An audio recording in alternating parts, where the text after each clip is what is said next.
Hello, ito po yung pera ko sa Vietnam. So, as you can see, almost umaabot na siya ng 3 million. 3 million dong. So, I am millionaire here in Vietnam. So, ayan po ang pera namin. So, we are millionaire.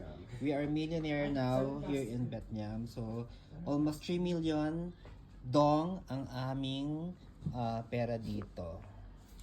Pero, ang katumbas nito sa pesos ay Mananakaw? hulaan nyo. Tae mo. Kung hindi, Grace, stop. Hey Grace, stop ka ha. So, makahula nito Ako, tae ay mo. may reward. Wow! Very good. So Grace, ang 3 million dong Ano ko? ay Tae. ang equivalent nito sa pesos ay magkano? 30 Grace? pesos. Magkano? 30 pesos. Magkano? 30 pesos. Mali. 30 pesos. Alam niyo na ba? Meron na tae. So, milyonaryo na kami sa Sa utang. Vietnam. Sa utang. Kasi ang pera namin ay 3 Mayaman million. sa utang na, Yun po ang kanilang Very good, paper no? bills. Ton, very good, Ton. 500,000, 200,000, Ton. 100,000. So, hulaan nyo na guys. Kung magkano to in peso. Anong sagot mo, Grace? 30 pesos. Magkano? 30 pesos. 12 pesos? Yeah. Oh my God, no. Tae, very good. So, ang equivalent ng 3 million Amen. dong in pesos ay... Tae dong. Deo. Hulaan nyo. Ang dami pa rin mabing na big time. Well, kung ang sagot nyo ay Put. million din in peso, Okay. nagkakamali kayo. Dahil ang equivalent ng 3 million dong ay... Puke. Grace ha!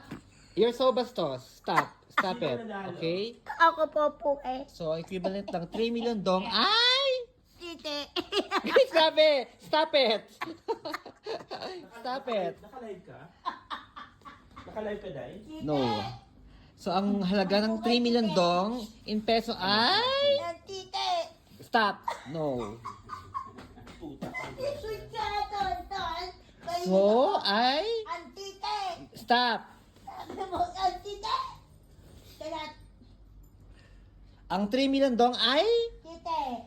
7,000 Thousand. pesos! So, di ba? Wala. So, kung millionaire ka... Oh my God. Kung millionaire ka sa Vietnam, pagdating sa Pilipinas, Wawa naman. Nga nga. Nasa ka nga. Ang tite. so nakakatawa po ang mga Indot, ang paper bills dito sa Vietnam. So, Andita, may buong andita. 500,000. Hindi ka makaka-uwi, Grace. Tite ni Mabin. Pero enjoy na Si ano million. dito, si... Ate Mabin. So, try nyo na mag-Vietnam. Maganda siya. Sapa. Tite Sobrang lamig. Tapa.